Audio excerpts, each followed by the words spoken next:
एक आदमी को अनजाने में नाली में एक सोने का हार मिला, इसलिए वो उसे लेने के लिए जमीन पर लेट गया। जैसे ही उसका हाथ पास पहुंचा, हार अचानक सुनहरी रोशनी से चमक उठा। जैसे ही वो हार को उठाना चाहता था, एक रहस्यमय शक्ति उस आदमी को पानी में खींच लाई और अगले ही पल वो हवा में गायब हो गया। वो दूसरी दुनिया में चला गया। प्राचीन काल के एक सुनसान नदी में वो तेजी से किनारे पर चढ़ा। वहाँ एक गंदा मैला आदमी उसके सामने आया। सामने खड़े शराबी बुजुर्ग को देखकर उसने सोचा कि वो कोई भिखारी है। छोटे काले आदमी ने कहा कि उसके पास खाने के लिए कुछ नहीं है, लेकिन अगले ही पल वो बुजुर्ग जमीन पर बेहोश हो गए। उसने जल्दी से बुजुर्ग को पलटा और उनकी धड़कन सुनी। अब तो हो गया काम। मैं इस सुनसान जगह में अकेला हूँ, यहाँ कोई और नहीं है। उसके पास बुजुर्ग को कृत्रिम श्वास देने के अलावा कोई विकल्प नहीं था। जैसे ही वो मुंह लगाने वाला था, बुजुर्ग के मुंह से आती बदबू बहुत तेज थी। उसे शक हुआ कि क्या उन्होंने अभी अभी कुछ गंदा खाया है। अचानक उसे एक उपाय सूझा। उसने अपनी जेब से डिओड्रेंट निकाला और बुजुर्ग के मुंह पर स्प्रे कर दिया। उसे लगा कि बुजुर्ग जिंदा हो गए। बुजुर्ग ने उसकी जान बचाने के बदले में उसे अपने घर ले गए और उसे ताजा भुना हुआ खरगोश खिलाया। उसने देखा कि उस पर अभी भी खून के निशान थे। छोटे काले आदमी को लगभग उल्टी आ गई। जाने से पहले उसने बुजुर्ग को 2 माँ मेव दिए और कहा कि वो अपना तैयार रखे। लेकिन बुजुर्ग को पता ही नहीं था कि माँ मेव क्या है और उन्होंने बिना कुछ सोचे समझे उसे आग में फेंक दिया। जब छोटा काला आदमी गांव से गुजर रहा था तो उसने दूर एक महल देखा और उसने वहां जाकर जांच करने का फैसला किया। लेकिन जैसे ही वो दरवाजे पर पहुंचा, गार्डों ने उसे रोक लिया। गार्डों ने छोटे काले आदमी से पूछा कि वो कहां से आया है। गार्डों ने सुना कि वो नॉर्मैंडी से आया है और बिना किसी हिचकिचाहट के उसे जाने दिया और कहा कि वे तुरंत राजा को सूचित करेंगे। इस तरह छोटा काला आदमी आसानी से महल में प्रवेश कर गया। महल में प्रवेश करने के बाद सामने सब कुछ देखकर उसने सोचा कि ये कोई ऐतिहासिक नाटक चल रहा है। तभी उसने भीड़ में एक सुंदर महिला को देखा और उससे बात करने के लिए आगे बढ़ा। उस सुंदर महिला ने उसे बताया कि वह राजा की नौकरानी है। जब दोनों अभी भी बात कर रहे थे, तभी राजा के अंगरक्षकों का मुखिया वहां आया और उसने अचानक उस सुंदर महिला को पीछे से गले लगा लिया। छोटे काले आदमी को उसका ये उकसाना बिल्कुल बर्दाश्त नहीं हुआ। छोटे काले आदमी के असभ्य व्यवहार पर छोटी मूंछों वाले आदमी ने अपनी तलवार उठाई और उसकी जीभ काटने ही वाला था। छोटे काले आदमी ने सोचा कि ये सब महज अभिनय है और उसने इसे गंभीरता से नहीं लिया। तभी राजा के आदमी ने उसे महल में बुलाया और इस तरह वो बच गया। हालांकि ये सब अभी शुरू ही हुआ था। दरअसल राजा ने उसे नॉर्मैंडी का दूत समझ लिया था। राजा ने उससे पूछा कि ड्यूक शादी का प्रस्ताव लेकर कब आ रहे हैं। छोटे काले आदमी को लगा कि हर कोई गंभीरता से नाटक कर रहा है, इसलिए उसने बेतरतीब ढंग से एक तारीख बता दी। और हैरानी की बात यह है कि राजा ने उसकी बात पर विश्वास भी कर लिया और फिर अपने आदमियों को उसे ले जाने के लिए कहा। छोटे काले आदमी को नीचे जाते ही शौच जाने की जरूरत महसूस हुई, लेकिन राजा के आदमी को बाथरूम का मतलब बिल्कुल समझ नहीं आया। तब छोटे काले आदमी ने अपने नीचे की ओर इशारा किया और तब उसे बात समझ आई। अंदर जाते ही उसने इतना बड़ा और उन्नत गड्ढा देखा कि उसे लगभग उल्टी आ गई, यहाँ तक कि वो अपना पिछला हिस्सा पहुंचने के लिए सिर्फ पुआल का इस्तेमाल कर सकता था। छोटे काले आदमी ने कहा कि उसके घर का शौचालय भी इससे ज्यादा साफ है। तभी लोगों का एक समूह तेजी से उनके पास से गुजरा। बौने ने उसे बताया कि जल्द ही एक विद्रोही को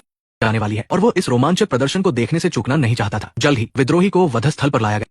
पहले उसने जोर से चिल्लाया, भागो। सभी की निगाहें छोटे काले आदमी पर थी। उसने शर्मिंदा होते हुए कहा कि उसका मतलब उनके अभिनय को बाधित करना नहीं था। तभी जल्लाद ने बिना किसी हिचकिचाहट के मंच से लुढ़ककर सीधे छोटे काले आदमी के पैरों के पास आ गिरा। वो हैरान होकर देखने लगा। जब वो उठा तो उसे सुंदर महिला से पता चला कि ये 1328 ईस्वी चल रहा है और उसे एहसास हुआ कि वो 2022 से दूसरी दुनिया में आ गया है। घबराया हुआ छोटा काला आदमी और भी ज्यादा डर गया। अब उसके मन में सिर्फ एक ही विचार था और वो ये कि वो जल्द से जल्द इस खतरनाक जगह को छोड़ दे। लेकिन सुंदर महिला ने उसे रोक दिया, क्योंकि उसके पास नाली में मिला पदक ठीक वैसा ही था जैसा उसके पास था। सुंदर महिला ने गलती से उसे विद्रोही सेना का सदस्य समझ लिया और पदक पहनने का केवल एक ही मकसद था, मौजूदा राजा के शासन को खत्म करना। फिर सुंदर महिला ने उसे दिखाया कि विद्रोहियों को पकड़े जाने के बाद क्या होता है। ऊपर लटका हुआ देखकर उसका घर लौटने का इरादा और भी पक्का हो गया। तभी राजा ने उसे घुड़सवारी के लिए आमंत्रित किया। अब वो बुरी तरह से फंस चुका था और उसे बस झूठा दिखावा करके आमंत्रण स्वीकार करना पड़ा। जिसने कभी घोड़े की सवारी नहीं की थी, उसे समझ नहीं आ रहा था कि क्या करे। उसने राजा को बताया कि उसने अपनी पहचान के बारे में सच नहीं बताया है। ये देखकर छोटे काले आदमी ने तुरंत अपनी बात बदली और राजा से कहा कि वो न सिर्फ एक दूत है बल्कि एक घुड़सवारी का जीनियस भी है। लेकिन राजा को उसकी बात पर आधा अधूरा विश्वास हुआ, इसलिए छोटे काले आदमी को हिम्मत करके ऊपर जाना पड़ा और प्रदर्शन करना पड़ा। जैसे ही वो ऊपर चढ़ा, घोड़ा पागल की तरह हो गया। राजा को लगा कि वो घुड़सवारी का प्रदर्शन कर रहा है। उसके मजाकिया प्रदर्शन ने सबको हंसा दिया। उसे लगा कि वो मर जाएगा, लेकिन इस वजह से उसकी खूब वाहवाही हुई। नतीजतन राजा को उसके चरित्र पर और भी ज्यादा विश्वास हो गया। इतना ही नहीं, रात में उसे राजा के भोज में भी आमंत्रित किया गया। भोज में राजा ने बड़े उत्साह से उसका स्वागत करना शुरू कर दिया। खाने के बाद राजा ने अपने छोटे हाथों को साफ करना नहीं भूला और छोटे काले आदमी ने उम्मीद भरी अभिव्यक्ति दी। फिर राजा ने अपने साफ किए हुए छोटे हाथों से मुट्ठी भर हरी फलियां उसे दी। इसके बाद राजा छोटे काले आदमी के गृहनगर का नृत्य देखना चाहता था। उसने गर्व से कहा कि उसने 2.5 साल तक नृत्य का अभ्यास किया है। उसकी बात सुनकर राजा तुरंत दिलचस्पी लेने लगा और उसे नीचे जाने और सबको दिखाने का आदेश दिया। छोटे काले आदमी को हिम्मत करके नीचे उतरना पड़ा और गायन, नृत्य और रैप का अव्यवस्थित क्योटिक प्रदर्शन करना पड़ा। सबने ऐसा प्रदर्शन पहले कभी नहीं देखा था। छोटे काले आदमी ने पूरे माहौल को उत्साहित कर